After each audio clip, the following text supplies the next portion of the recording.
மத்தேயு 18ஆம் அதிகாரம் வசனங்கள் 20. ஏனெனில் 2 பேராவது 3 பேராவது என் நாமத்தினாலே எங்கே கூடி இருக்கிறார்களோ அங்கே அவர்கள் நடுவிலே இருக்கிறேன் என்றார். ஆமென். கர்த்தர் தாமே இந்த வசனங்கள் மூலம் நம்மளோட பேசுவாராங்க. The scripture reading this morning is taken from the book of Matthew chapter 18 verse 20. For where 2 or 3 are gathered together in my name, I am there in the midst of them. Amen. May God bless this word this morning. தேவனுடைய ஜீவனுள்ள வார்த்தை நம்ம கீழே கொண்டு வரும்படி தேவன் கொடுத்த மகாபெரிய கிருபைக்காக கர்த்தரை ஸ்தோத்திரிக்கிறேன். மறுபடியும் இந்த வசனத்தை நாம் வாசிப்போம். ஒவ்வொருவரும் அந்த வசனத்தை நாம் வாசிக்க, அந்த வசனம் எப்போதுமே நம்ம ஜபத்தில் கூட பாவிக்கிற ஒரு வார்த்தை.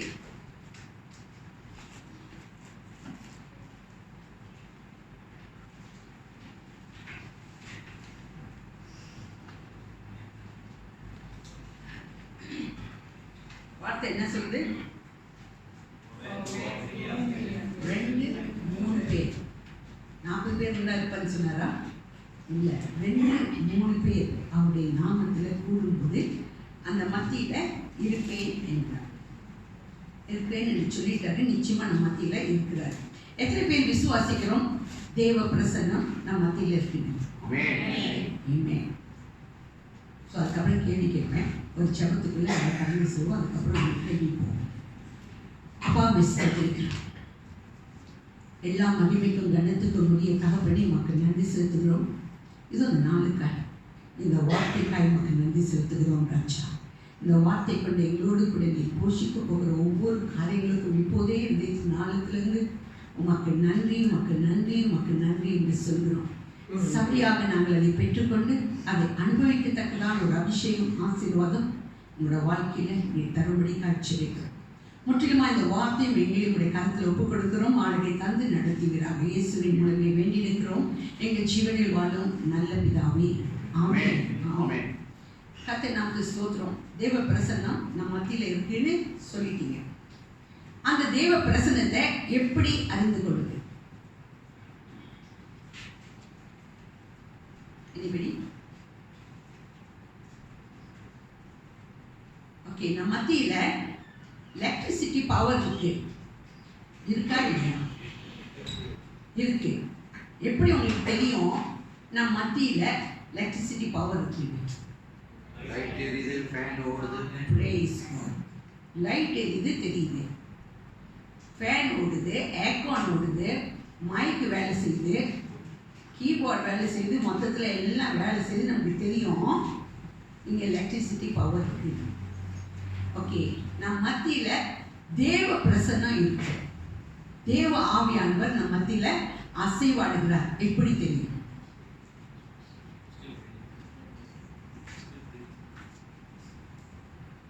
I cannot hear. Yes, still breathing. Oh, still breathing. Okay, praise God. சுவாசம் உள்ள யாவும் கர்த்தரை சோஸ்திரிப்பதாக முடிஞ்சிச்சுன்னா சோதரிக்க மாட்டோம்னு விஷயம் தெரியும். ஓகே, கால் டு வர்ஷிப்லேருந்து இந்த வார்த்தை வரைக்கும், ஆரம்பத்திலேருந்து முடிவு வரைக்கும் தேவ பிரசன்னம் நம் மத்தியில் இருக்கு.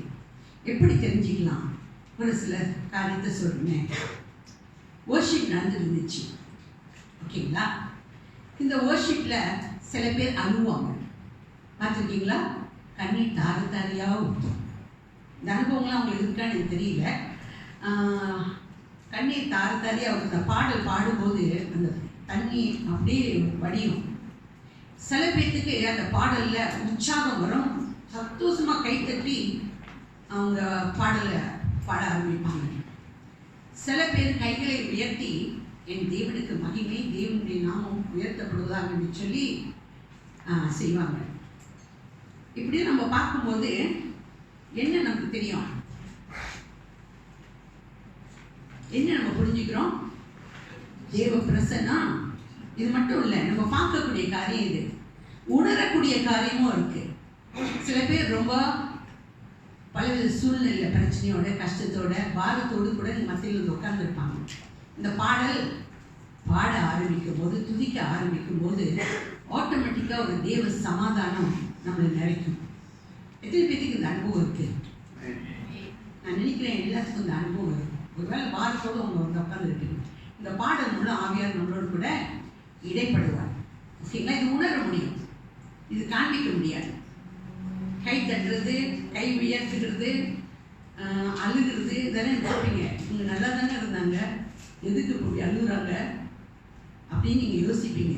ஒரு சகோதரி என்று சொன்னாங்க, உங்கள் சேவை நீங்கள் ஸ்டார்ட் பண்ணதுலேருந்து முடிய வரைக்கும் நான் அழுதுகிட்டே இருந்தேன். நான் பேசுறது யாரு? ஆவியானவர். இது தேவனுடைய வார்த்தை. ஸோ தேவ பிரசன்னம் நம்மகிட்ட இருக்கா இல்லையா, நம்ம மத்தியில் அவர் இருக்காரா அப்படின்னு கேட்டால் என்ன சொல்லலாம்? இப்போ அடையாளம் தெரியுமா? தெரியும். ஓகேங்களா? ஸோ நம்ம செய்திக்கு போகிறோம். ஓகே, இந்த செய்திக்கு போகிறதுக்கு முதல்ல கர்த்தர் ஒரு வார்த்தை சொல்கிறாரு. 1 கொரிந்தியர் 3:16 வாசிப்போம். 1 Corinthians chapter 3 verse 16.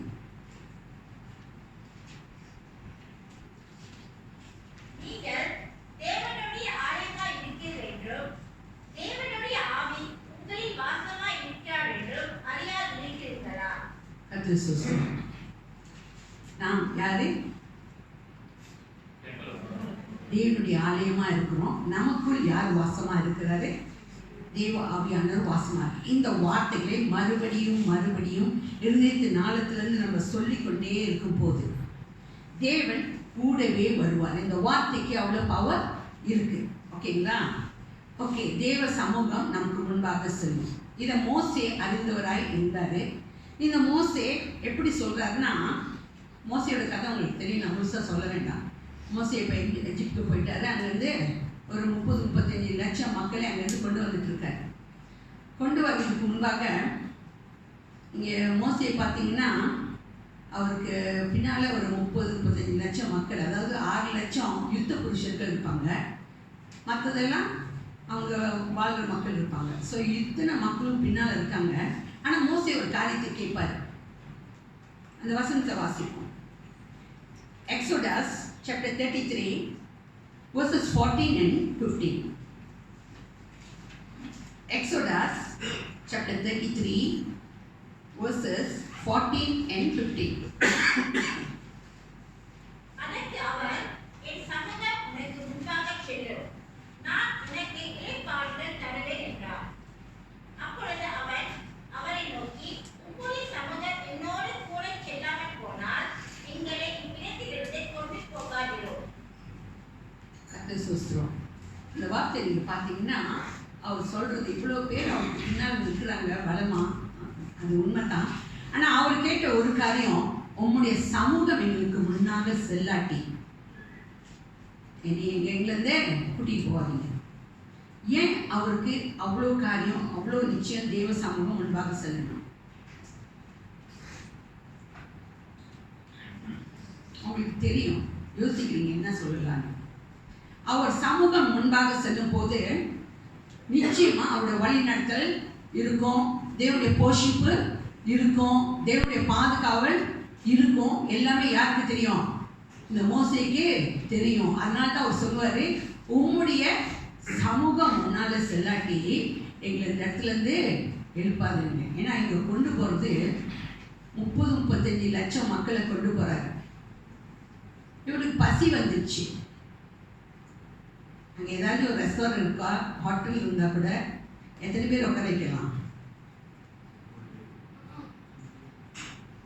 ஆனால் இந்த 35 லட்சம் மக்களுக்கும் தேவன் போஷித்தாரா, போஷிக்கலையா? போஷித்தார். தேவதூர்களுடைய மன்னாவை கொடுத்து அவர்களை போஷிக்க ஆரம்பித்தார். தண்ணி வேணும் கேட்டாங்க, தண்ணி கொடுத்தாரு. மாம்சம் வேணும்னாங்க, மாம்சத்தையும் கொடுத்தாரு. இப்படி நிறைய காரியங்களே அவங்களுக்கு போஷித்து கொண்டே இருந்தார். அதனால தான் எப்போதுமே மோசே ஒரு காரியத்தை சொல்வாரு, உங்களுடைய சமூகம் எனக்கு முன்பாக செல்லாட்டி என்ன எடுத்துட்டு போவாதீங்க. இன்னைக்கு காலை வேளையில கர்த்தர் உங்களுக்கு கொடுக்க ஒரு வாக்கு, என் சமூகம் உங்களுக்கு முன்பாக செல்லும் என்ற வாக்கு. ஒரு ஆமீன் கூட இல்லை, ஜீவனுள்ள வார்த்தை. இந்த வார்த்தை எப்படி நம்ம பிடிச்சிக்கணும்? ஒரு எக்ஸாம்பிள் சொன்னால், இப்போ 50 கிலோ கோல் வச்சுருக்கேன், பியோர் கோல்டு காயின்ஸ். இப்படி தூக்கி வீசினேன்னு வைங்க, எப்படி பிடிப்பீங்க?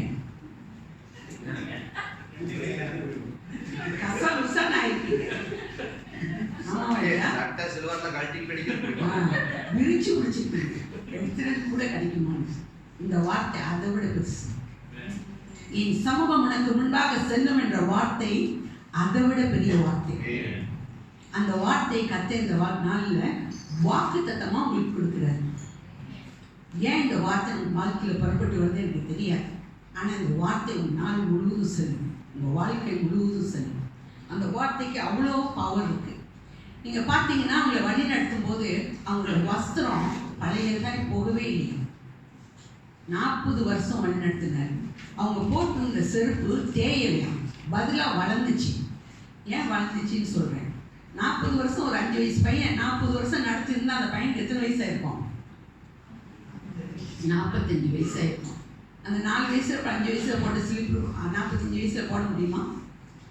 நிச்சயமாக போட முடியும். அப்போ அந்த ஸ்லிப்பு வளர்ந்துருக்கணுமா? நிச்சயம் வளர்ந்துருக்கும். இது நான் சொல்ல, நான் படிக்கும்போது எனக்கு ஆவியானவர் உணர்த்தின காரியம். 40 வருஷம் அவர் நடத்தியிருந்தாருன்னா போட்டிருந்த வஸ்திரம் பழசா போல, செருப்பு தேயும் இல்லைன்னு போட்டிருக்காரு. ஸோ அவரோட போஷிப்பு, அவருடைய வழி நடத்தல் இன்னைக்கு கத்தர் அதை தான் நமக்கு சொல்கிறார். ஒரு வேலை நமக்கு நல்ல வேலை இருக்கலாம், நல்ல வேலை செய்ய ஆஃபீஸ் இருக்கலாம், நல்ல குடும்பம் இருக்கலாம், நல்ல மனைவி, நல்ல பிள்ளைகள், நல்ல வீடு, நல்ல வாகனம் எல்லாமே இருந்தாலும் நம்ம இந்த காலை வேளையில் வாங்கிக்கக்கூடிய ஒரு காரியம் தேவ பிரசன்னம், தேவ அபிஷேகம். அந்த பிரசன்னத்தின் அபிஷேகம், தேவ சமூகம் எனக்கு எப்போதும் முன் செல்லணுன்றதை நம்ம வாஞ்சிக்க ஆரம்பிக்கணுன்றத ஆவியானந்த கால வேளையில் நம்மளோடு கூட சொல்கிறார். எல்லாமே இருக்கிறது நல்லது, ஆனால் எல்லாவற்றுக்கும் மேலாக தேவ பிரசன்னம் நம்மளோடு கூட செல்லணும். அப்படி தேவ பிரசன்னம் நம்மளோடு கூட செல்லும் போது நிறைய காரியத்தை நம்முடைய வாழ்க்கையில பார்க்கலாம். அதைத்தான் தேவன் இந்த நாளில் நம்மளோடு கூட பேச போகிற காரியம். நீங்க பார்த்தீங்கன்னா ஒரு சமயம் வசனம் வாசிக்க வேண்டாம், கதை உங்களுக்கு தனிப்பட்ட பாடம் தெரியும். ஏன்னா இப்போது இந்த வசனம், சீசர்கள் இயேசுவும் ஒரு படகுல பிரயாணம் செய்வாங்க. அங்கே என்ன நேரிடும்? பெரும் காற்று வீசும். பயங்கர காற்று வீசும் போது இந்த சீசர்கள் கதற ஆரம்பிப்பாங்க. ஆக்சுவலி இந்த சீசர்களுக்கு கடல் வந்து தண்ணி பட்ட பாடு. ஒருவேளை என்ன பிரச்சனை வந்தாலும் நீந்தியே வந்து கடலில் வந்து சேர்ந்துருவாங்க. ஏன்னா அவங்களுக்கு அவ்வளோ அளவுக்கு கடல் அவங்களுக்கு பழக்கப்பட்ட இடம். ஆனால் அவங்களாலேயே முடியாத ஒரு சூழ்நிலை அங்கே உருவாக்கப்பட்டிருந்துச்சு. அவங்க பயங்கரமாக என்ன செய்கிறாங்க, அதில் பேதுரு முந்தி கொண்டு ஏசு அது கப்பல் படகுல வந்து தூக்கிடுங்க. இயேசு போய், ஐயரே தூங்குறீங்களே, நாங்கள் மடிந்து போகிறது உங்களுக்கு கவலை இல்லையா அப்படின்னு கேட்பாரு. கேட்டது யாரு? பேதுரு. எனக்கு ஒரு கேள்வி, ஏசி எப்படி அமைதியாக அந்த புயல் காற்றின் மத்தியில் தூங்க முடிஞ்சிச்சு?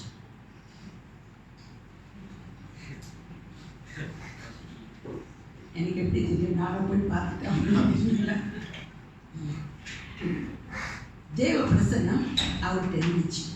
அவர் எங்கே போனாலும் தேவ பிரசன்னத்தோட போயிட்டு இருந்தார். இன்னொன்று, அவருக்கு ஒரு காரியம் தெரியும். தேவ அழைப்போட, தேவ திட்டத்தோடு அவர் வந்திருக்கிறார். அந்த அழைப்பும் அந்த தேவ திட்டமும் அவரோட வாழ்க்கையில் நிறைவேறும் மட்டும் ஒரு சேதமும் அவரை தாக்காது, தொட முடியாது. ஓகேங்களா? அவருக்கு நிச்சயம் தெரியும். ஆனால் அவர் எந்திரிச்சு என்ன செய்வார்? காற்றையும் கடலையும் அதட்டுவார். நம்முடைய வாழ்க்கையில் அப்படிதான் நிறைய பிரச்சனைகள் வந்துட்டே இருக்கும். பல காரியம் நமக்கு கேட்க தோணும், ஏன் யார் தெரியும். ஸோ நம்முடைய வாழ்க்கையில் ஒரு காரியம் நமக்கு தெரியணும். இங்கே உட்காந்துருக்கிற ஒவ்வொரு வாழ்க்கையிலும் ஒரு திட்டம் இருக்குது. எத்தனை பேருக்கு தெரியும்? ஆமேன்னு சொன்னீங்க, எனக்கு சந்தோஷமா இருக்கும், எனக்கு கொஞ்சம் உற்சாகமாக இருக்கும். எத்தனை பேருக்கு என் வாழ்க்கையில் நிச்சயமாக ஒரு அழைப்பு இருக்குது, அதனால தான் நீங்கள் உட்காந்துருக்கேன்னு? நிச்சயமாக தேவனுடைய வாழ்க்கையில் ஒரு அழைப்பு வச்சிருக்காரு, திட்டம் வச்சிருக்காரு.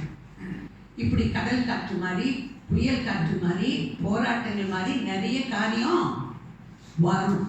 ஆனால் ஒன்று உங்களை சேதப்படுத்தாது. அது நிச்சயமான ஒரு காரியம். நான் போராட்டம் வராது, பிரச்சனை வராதுன்னு சொல்ல வரல. அத்தனை பிரச்சனையும் மேற்கொள்றதுக்கு தேவ பிரசன்னம் நமக்கு போதுமானது. ஓகேங்களா? அதை தேவ ஆவியானவர் நமக்கு இந்த காலை வேளையில் நம்மளோட மறுபடியும் சொல்கிற காரியம். இன்னும் அந்த தேவ பிரசன்னத்திலிருந்து ஒரு மனுஷனை பார்க்க போகிறோம். எவ்வளோ அமைதியாக உட்காந்துருந்தாரு. அங்கே என்ன நடந்துச்சு? 2 ராஜாக்கள் வாசிப்போம். 2 King chapter 6 verses 15 to 17. 2 King chapter 6 verses 15 to 17.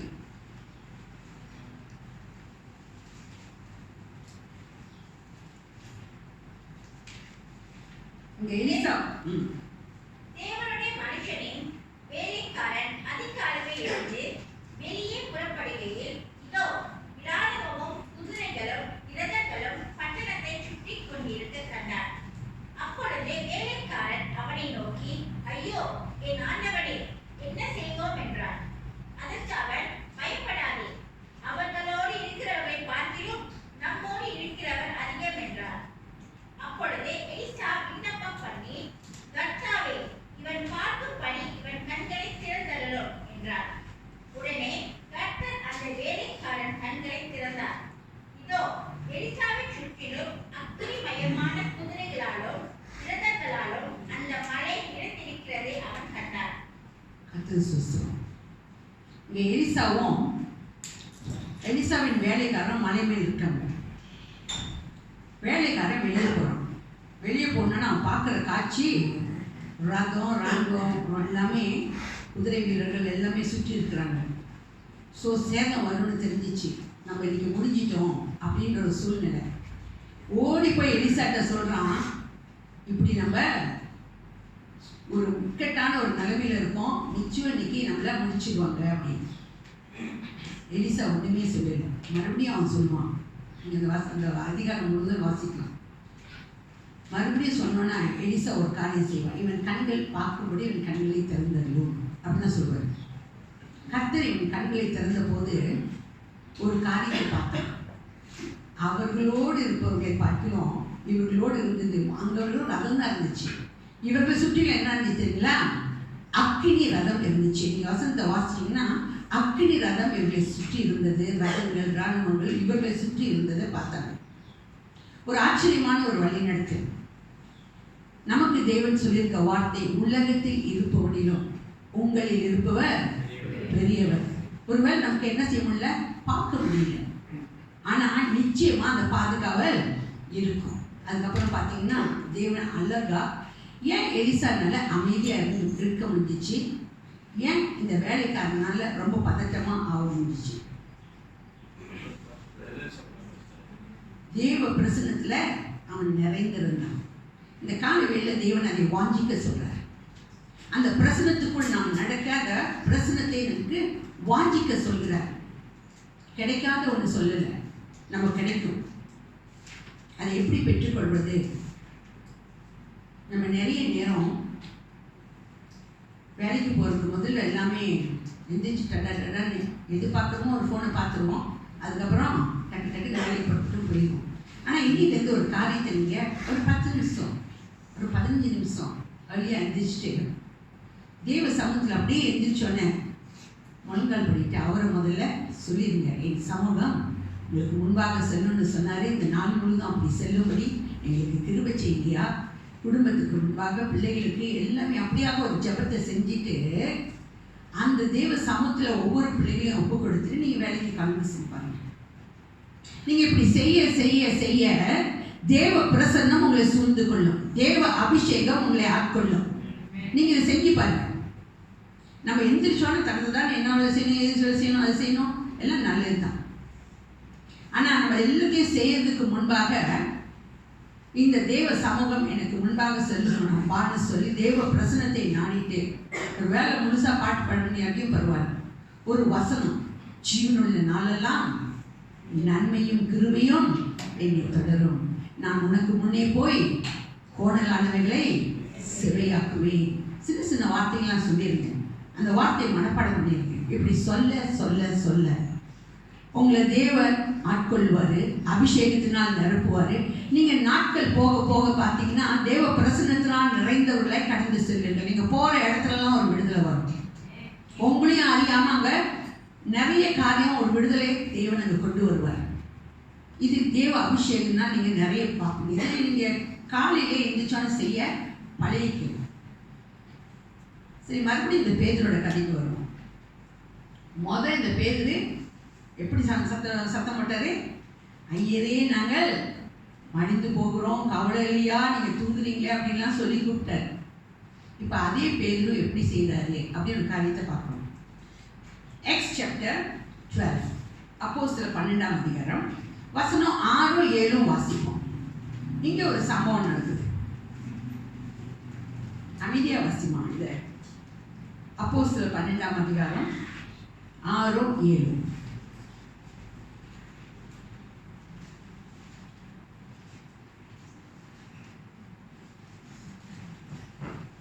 இன்னைக்கு பாஸ்டர் மாதிரி நான் வசனம்லாம் கொடுக்கல, ஒரு 2-3 வசனம் தான் கொடுத்தேன். அதனால அவங்க எடுத்து வைக்கிறேன். ஏரோது அவனை வெளியே கொண்டு வரும்படி குறித்திருந்த நாளுக்கு முந்தின நாள் ராத்திரியிலே பேதுரு 2 சங்கிலிகளாலே கட்டப்பட்டு 2 சேவகர் நடுவே நித்திரை பண்ணிக் கொண்டிருந்தார். காவல்காரரும் கதவுக்கு முன்னிருந்து சிறைச்சாலையை காத்துக் கொண்டிருந்தார்கள். அப்பொழுது கர்த்தருடைய தூதன் அங்கே வந்து நின்றார். அறையிலே வெளிச்சம் பிரகாசித்தது. அவன் பேதுருவை விழாவிலே தட்டி, சீக்கிரமாய் எழுந்திரு என்று அவனை எழுப்பினார். உடனே சங்கிலிகள் அவன் கைகளிலிருந்து விழுந்தது. எந்த பேதுரு? நாங்கள் மடிந்து போகிறோமே, கவலை இல்லையான்னு சொன்ன அதே பேதுரு இப்ப மறுநாள் அவனை தலை சீவ போறாங்க. கொலை, அவனுக்கு கொல்ல போறாங்க. அவனுக்கு தெரியும் மறுநாள் தன்னோட தலை விழும்போது நமக்கு தெரியும். 2 சங்கிலாம் கட்டிட்டு காவல் பண்ணிட்டு இருக்காங்க. அவன் எப்படி இருக்கான்? அமைதியா நிம்மதியா நித்திரை பண்ணி கொண்டிருக்கான். நீ வசந்த மறுபடியும் வாசிச்சீங்கன்னா நிம்மதியா என்ன செஞ்சுட்டு இருக்கான்? நித்திரை செஞ்சு கொண்டு இருக்கான். இப்ப நமக்கு அப்படிப்பட்ட ஒரு சூழ்நிலை வந்துச்சு. எத்தனை பேர் நம்மளால நித்திரை பண்ண முடியும்? உண்மையா சொன்னீங்களா? எனக்கு அதெல்லாம் தூக்கம் வராது. ஒருவேளை தேவ வசனத்தை திருப்பி பேசு. ஒருவேளை சூழ்நிலை அப்படி வந்துச்சுன்னா அமைதியா தூங்க முடியுமா எனக்கு தெரியல. ஒருவேளை எனக்கு தூங்க முடியும்னா தூங்கிடும்னான்னு எனக்கு தெரியல. பட் தூங்க முடியாது, அதான் உண்மை. ஆனா பேதுரு தூங்கிட்டு இருக்கான். அங்க ஐயரே, நாங்க மடிந்து போகிறது கவலை இல்லையான்னு சொன்ன அதே பேதுரு இப்போ அமைதியா தூங்க முடிஞ்சது எதனால? இப்ப தூதர்கள் வந்து தட்டி எழுப்புறாங்க. அந்த அளவுக்கு அவனுக்கு தூக்கம். அப்படித்தானே சொல்லுது. எப்படி முடியும்? தேவ பிரசன்னத்தினால் நீங்க நிறையப்பட்டு இருந்தா, தேவ அழைப்பு உங்க மேல இருக்கு, தேவ திட்டம் உங்க மேல இருக்கு. அந்த திட்டமும் அழைப்பும் முடியும் மட்டும் உங்களுக்கு ஒன்றும் நேரிடாதுன்றது நிச்சயம். ஸோ அது நடத்துறதுக்கு தேவன் உங்களுக்கு போதுமானவர். இன்னைக்கு ஆரம்பத்துல இருந்து தேவ ஆவியானவர் அது ரொம்ப அழகா பேசிக்கிட்டே இருக்காரு. துதியின் மூலம் நம்மளோடு கூட இடைப்பட்டு பேசிக்கிட்டே இருக்காரு. அது நாமத்துக்கு ஸ்தோத்திரம். கடைசியா ஒரு காரியத்தை பார்ப்போம். இதுவும் அதே அப்போஸ்தலத்துல Acts chapter 3 verses 3 to 6.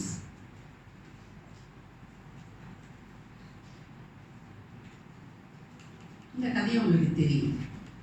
தேவாலயத்திலே பிரவேசிக்க போகிற பேதுருவையும் யோவானையும் அவன் கண்டு பிச்சை கேட்டான்.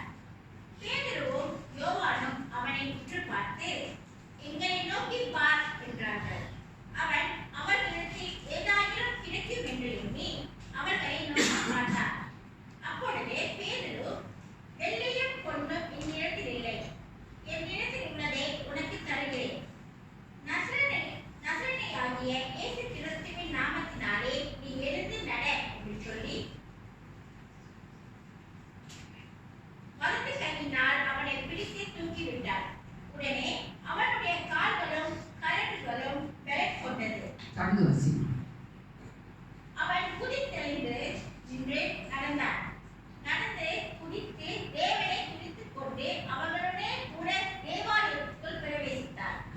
கர்த்தருக்கு ஸ்தோத்திரம். இந்த பேதுருவும் இந்த யோவானும் இப்போ தேவாலயத்துக்கு போகிறாங்க. அவங்க போகிறதுக்கு நாள் என்ன நடந்துச்சு தெரியுமா? அவங்க தேவாலயத்துக்கு போகிறதுக்கு நாள் என்ன ஒரு அதிசயமான அற்புதமான அபிஷேகம் அவங்க மேலே ஊட்டப்பட்டுச்சு. பெந்தகோஸ்தே நாளில் அவங்க தேவ ஆவியினால் நிரப்பப்பட்டவர்களாக இப்போ எங்கே போகிறாங்க? தேவாலயத்துக்கு 9ஆம் மணி நேரம் தேவாலயத்துக்கு போகிறாங்க. போகும்போது தாயின் வயிற்றிலிருந்து சப்பானியாய் பிறந்த அந்த மகனை மின்னிக்கொண்டு அவனுடைய பொழப்பு அன்னன்னைக்கு அவங்க கொடுக்குற பிச்சையில் தான் பழுப்பு அவன் ஓட்டிகிட்டு இருந்தான். ஸோ கொண்டாந்து மின்னுக்கு வச்சுருவாங்க. அவன் எல்லாத்துலேயும் பிச்சை கேட்பான். இவங்க 2 பேரும் போகிறாங்க. ஏதாச்சும் கிடைக்கும்னு சொல்லிட்டு கை நீட்டும் போது இவங்களுடைய ஒரு காரியம் சொல்லுவாங்க. நம்ம இடத்துல கொடுக்குறக்கு எனக்கு வெள்ளியும் பொண்ணும் இல்லை, அதனால எதுவுமே இல்லைன்னு அர்த்தம் இல்லை. கொடுக்குறதுக்கு வெள்ளியும் பொண்ணு தான் என்கிட்ட இல்லை, கொடுக்குறதுக்கு என்ன இருந்துச்சு? நசரேயனாகிய இயேசு கிறிஸ்துவின் நாமத்தினாலே நீ எழுந்து நட என்று சொல்லக்கூடிய தேவ பிரசன்னம், தேவ அபிஷேகம் அவர்களோடு கூட இருந்துச்சு. இந்த தேவ அபிஷேகத்துக்கு அவன் வாழ்நாள் முழுவதும் இனி பிச்சை கேட்க வேண்டாத ஒரு நிலைமைக்கு கொண்டு போகக்கூடிய ஒரு அபிஷேகம் கர்த்தர் அவன் மேலே வைத்திருந்தார். அவர்கள் மேலே வந்த அபிஷேகம் அப்படிப்பட்டது. அதே அபிஷேகத்தை இந்த காலவேளையில் நம்ம மேலே ஊற்றுக்கு தேவன் வாஞ்சியாக கூட இருக்கிறார்.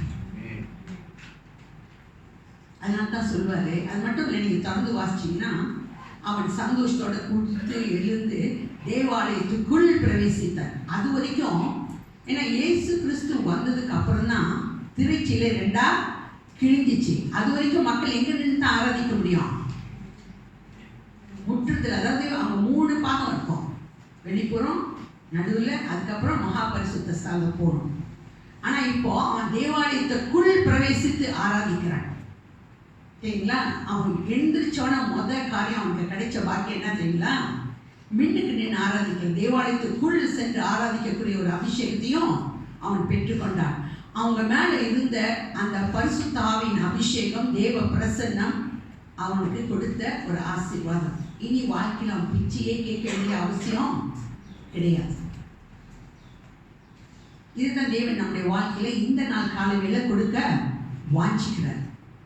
2000 வருடங்களுக்கு முன்பாக இயேசு கிறிஸ்து இது அத்தனையும் நமக்கு கொடுத்து முடிச்சிட்டார். அத்தனை அபிஷேகத்தையும் அந்த ஆசீர்வாதத்தையும் நமக்காக முழுவதுமாய் முடித்து தீர்த்துட்டார். இப்போ நம்ம ஒவ்வொரு வசனமாக சொல்லி சொல்லி அவர் கொடுத்த வார்த்தையை நம்ம சொல்லி சொல்லி அந்த ஆசீர்வாதத்தை நம்ம என்ன செய்யணும்? பெற்றுக்கொள்ளணும். பிரச்சனை வருமா? பிரச்சனை வரையாதுன்னு கேட்டு பிரச்சனை வரும். ஒவ்வொரு வாழ்க்கையிலும் ஒவ்வொரு காரியம் இருக்கு. ஆனால் எல்லா பிரச்சனை மத்தியிலும் எல்லா காரியம் நம்ம சந்திக்கிறதுக்கு முன்பாக ஒரு ஜெபம் இருக்கு. அருமையான ஒரு ஜெபம். இந்த ஜெபத்தை நீங்கள் செய்யும்போது காரியங்கள் ரொம்ப அழகா தேவாவியானவர் நடத்துறதை பார்க்கலாம். இது பிலிப்பியர் 4ஆம் அதிகாரம் வசனம் 6, 7. எல்லாவித விண்ணப்பங்களையும் ஸ்தோத்திரத்தோடு கூடிய அந்த வசனத்தை வாசிமா. பிலிப்பியர் 4, 6 and 7. நீங்கள் ஒன்றுக்கும் கவலைப்படாமல் எல்லாவற்றையும் குறித்து உங்கள் விண்ணப்பங்களை ஸ்தோத்திரத்தோடு கூடிய ஜெபத்தினாலும் வேண்டுதலினாலும் தேவனுக்கு தெரியப்படுத்துங்கள். அப்பொழுது எல்லா புத்திக்கும் மேலான தேவ சமாதானம் உங்கள் இருதயங்களையும் உங்கள் சிந்தனைகளையும் கிறிஸ்து இயேசுவுக்குள்ளாக காத்துக்கொள்ளும். ஆமென். நம்ம இருதயத்தில் சமாதானம் வருது. நமக்கு நிறைய காரியம், நல்ல பணம் எல்லாம் இருக்கலாம். ஆனால் நிம்மதி நமக்கு ரொம்ப முக்கியம். எது இருந்தாலும் இல்லைனாலும் வாழ்க்கையில் ஒரு நிம்மதி இருக்கணும், சந்தோஷம் இருக்கணும், ஒரு சமாதானம் இருக்கணும். இது நம்முடைய வாழ்க்கையில் ரொம்ப வெளியேற பெற்றது. அந்த வெளியேற பெற்ற அந்த ஆசீர்வாதத்தை பெற்றுக்கொள்ள இந்த வசனத்தை வச்சு ஒன்றை குறித்து கவலைப்படாமல் எல்லாவித விண்ணப்பங்களையும் ஸ்தோத்திரத்தோடு கூடிய ஜெபத்தினால் என்னிடத்தில் தெரியப்படுத்துங்கள். அப்பொழுது எல்லா புத்திக்கும் மேலான தேவ சமாதானம் உங்களுடைய இருதயத்தில், உங்கள் இருதயத்தில் அந்த சமாதானம் வந்துட்டா நீங்கள் நடக்கும்போது எதை குறித்து என்ன செய்ய மாட்டீங்க? கவலைப்படவே மாட்டீங்க. என் பிள்ளைக்கு கல்யாணம் ஆகல, என்ன செய்யலாம், ஏது செய்யலாம், இப்படியே விண்ணப்பத்தை எங்கே வச்சுருங்க? பிள்ளைகளோட காரியம், வீட்டின் காரியம், நிறைய காரியம் இருக்குது. ஒவ்வொரு ஆள் கேட்டால் ஒவ்வொரு ஆளுக்கும் ஒவ்வொரு பிரச்சனை இருக்குது, ஒவ்வொரு காரியம் இருக்குது. ஆனால் எல்லா வித விண்ணப்பங்களையும் ஸ்தோத்திரத்தோடு கூடிய அப்பா நீங்கள் செய்து முடிக்கிறவராக இருக்கீங்க. இந்த ஸ்தோத்திரத்தோடு கூடிய அவருடைய சமூகத்தில் ஒப்பு கொடுக்கும் போது தேவன் நம்முடைய வாழ்க்கையில் கொடுக்கிற சமாதானம், சந்தோஷம் நிறைவானது. கத்து சோஸ்திரம். இந்த வசனத்தை எனக்கு வெள்ளிக்கிழமைட்டு கொடுத்தாரு. நான் ஏற்கனவே எப்போதுமே தேவன் கொடுக்குற வார்த்தையெல்லாம் எழுதி வச்சுட்ருப்பேன். நான் ரொம்ப அழகாக ஃபிலோமானு குறித்து மத்தியில் பேசணும்னு சொல்லி எழுதிலாம் வச்சு வியாழக்கிழமையோட ப்ராக்டிஸ்லாம் முடிச்சு ஓகே இது மாதிரி தான் பேசணும்னு சொல்லி முடிச்சிட்டேன். அதுக்கப்புறம் நான் பைபிள் எடுக்க மாட்டேன். அதுக்கப்புறம் நான் என்ன பேசணும் அது ப்ராக்டிஸ் பண்ணிட்டே இருப்பேன். திடீர்னு வெள்ளிக்கிழமை இந்த வசனத்தை கொடுத்தாரு. இதில் என்னையா பேசுறது? 2 பேர் இதை எனக்கு ஜபத்தில் எப்போதும் செய்யுமே. 2-3 பேர் என் நாமத்தில் கூடும்போதே அந்த மத்தியில் இருப்பேன்னு சொன்னீங்க. இதை வச்சு நான் என்ன சர்வன் கொடுக்குறதுன்னு கேட்டேன். தெய்வ சமூகத்தில் ஆகும்போது ஒன்றா காரியங்கள் பேசினாரு. எழுதிட்டு வந்துட்டேன். எனக்கு தெரியும் ரொம்ப நேரம் நிச்சயமாக சிரமம் கொடுக்க முடியாது. ஃபிலோமனில் எனக்கு நிறைய காரியம் தெரிஞ்சிச்சு. நிறைய அந்த ஒரே புக்கு 25 வசனம் தான். இந்த புக்கையே எனக்கு சொல்லி கொடுத்துலான்னு வந்து நினச்சி வந்தேன். அதில் ஆவியானவர் என்ன பேசுகிறாரு? 3 கதாபாத்திரம் தான். ஸோ சொல்லி முடிச்சிடலான்னு சொல்லி 1 மணி நேரம் வருது. பரவாயில்ல, எப்படி பேசி 50 நிமிஷம் முடிச்சிடலாம் சொல்லிட்டு ப்ரிப்பேர் பண்ணேன். ஆனால் இன்னைக்கு தேவ ஆவியானவர்களுக்கு வைத்திருக்கிற இந்த ஆசீர்வாதம் மேலானது. நான் மறுபடியும் சொல்கிறேன், 50 கிலோ தங்கத்தை காட்டிலும் தேவன் இந்த காலவில் சொல்கிற சமூகம் உனக்கு முன்பாக சொல்லுங்க. நீங்கள் போகிற பாதையில் எல்லா தடைகள் உடைக்கப்படும். நீங்கள் பார்த்தீங்கன்னா மோசேக்கு வாழ்க்கையில் வழி நடத்தல் கிடைச்சிச்சு, பாதுகாவல் கிடைச்சிச்சு. ஒரு சமயத்தில் அந்த பாதுகாவல் எடுத்துருவார். என்ன நடந்துச்சு? சர்வம் வந்து கிடைச்சிடும். நீ வசந்த வாசி பார்த்தீங்கன்னா பாதுகாவல் கொஞ்சம் தான் எடுப்பார். டக்குன்னு என்ன ஆகும்? சர்வம் வந்து கிடைச்சிடும். அதுக்கப்புறம் சர்வம் செஞ்சு எங்கே வச்சாங்க? மேலே வச்சு அதை நோக்கி பார்க்க சொன்னார். ஓகேங்களா? ஸோ பாதுகாவல் கொஞ்சம் போயிடும். இன்னொன்று போஷிப்பு. ஏதாச்சும் குறைவு இருந்துச்சா? 30-35 லட்சம் மக்களை போஷிக்கணும்னா யார் தான் வழி நடத்த முடியும்? தேவன் மாத்திரம் தான் போஷிக்க முடியும். தேவன் மாத்திரம் தான் வழி நடத்த முடியும். தேவன் மாத்திரம் தான் பாதுகாக்க முடியும். இந்த காலையில் நமக்கு அப்படிப்பட்ட ஒரு பாதுகாப்பு, தேவ வழி நடத்தல, தேவன் போஷிப்பை கொடுப்பேன் என்று சொல்லி என் சமூகம் உனக்கு முன்பாக செல்லும் என்று சொல்லி வாக்குத்தத்தத்தோடு கூட என்னால் பேசுகிறார். எனக்கு இது கேட்கும்போது எனக்கு ஒரு புது எக்ஸ்பீரியன்ஸ் ஆயிடுச்சு. தேவ சமூகத்தில் உட்கார்றது எனக்கு புது எக்ஸ்பீரியன்ஸ். ஆவியான என்னோட கூட பேசின காரியங்கள் நான் மத்தியில் சொல்லிட்டேன். தேவன் இது உங்களுக்காக வைக்கிற ஒரு அபிஷேகம், ஆசீர்வாதம், வாஞ்சி. ஒரு 10 நிமிஷம் வெளியாக இருந்துச்சு. ஏன்னா இதை செஞ்சு பாருங்க. நமக்கு நிறைய வேலை இருக்குது, உண்மைதான். ஆனால் அது மத்தியில் நிறைய வேலை செய்கிறீங்களா இல்லையா? சொந்தத்துக்கு ஃபோனில் ஒரு 1/2 மணி நேரம் 1 மணி நேரம் உட்காரீங்களா இல்லையா? 10 நிமிஷம் அவருடைய சமூகத்தில் எந்திரிச்சோன்னே மலங்கள் போயிட்டுருங்க. செஞ்சு பாருங்க. தேவ பிரசன்னத்தினால ஒவ்வொரு நாளும் நீங்கள் 10 நிமிஷம் கொடுக்க தேவ அபிஷேகம், தேவ ஆசீர்வாதம், தேவ வழிநடத்தல் எல்லாம் உங்களோட வாழ்க்கையில் பெருகிறத நீங்கள் பார்ப்பீங்க. இது தேவ வார்த்தை. அவர் சொன்னார்னா அதை செய்வார். கர்த்தர் நாமத்துக்கு ஸ்தோத்திரம். கண்களை மூடி நினைச்சு அப்பா ஸ்தோத்திரிக்கிறான். எல்லா புத்திக்கும் மேலான தேவ சமாதானத்தை கொடுக்கிற கர்த்தர் நீர் ஐயா. இதோ இந்த நாளிலும் புறப்பட்டு வந்த ஒவ்வொரு மக்களுடைய வாழ்க்கையிலும் நீர் கொடுத்த என் சமூகம் உனக்கு முன்பாக செல்லும் என்ற வாக்கு தத்தத்தை இவர்கள் மேல் வைக்கிற ஐயா. இது முதல் நீர் நடத்தும் பாதை அதிசயமாய், அற்புதமாய், விசேஷமாய் கர்த்தாவை நடத்துதல் நீ கொடுக்கிறேன் நாங்கள் விசுவாசிக்கிறோம். விசேஷத்தை போஷிப்பை கொடுக்கிறேன் என்று சொல்லி விசுவாசிக்கிறோம். இப்போதும் கூட தகப்படி நீ கொடுத்த அத்தனை ஆசீர்வாதங்களையும் இயேசுவின் நாமத்தை நாங்கள் சுதந்திரிக்கத்தக்கதாக எங்களுக்கு கிருபை செய்யும். துதிக்கான மகிமை உமக்கே ஏறெடுக்கிறோம். இயேசுவின் மூலமே வேண்டியிருக்கிறோம் எங்கள் ஜீவனில் வாழும் நல்ல பிதாவே. ஆமென்.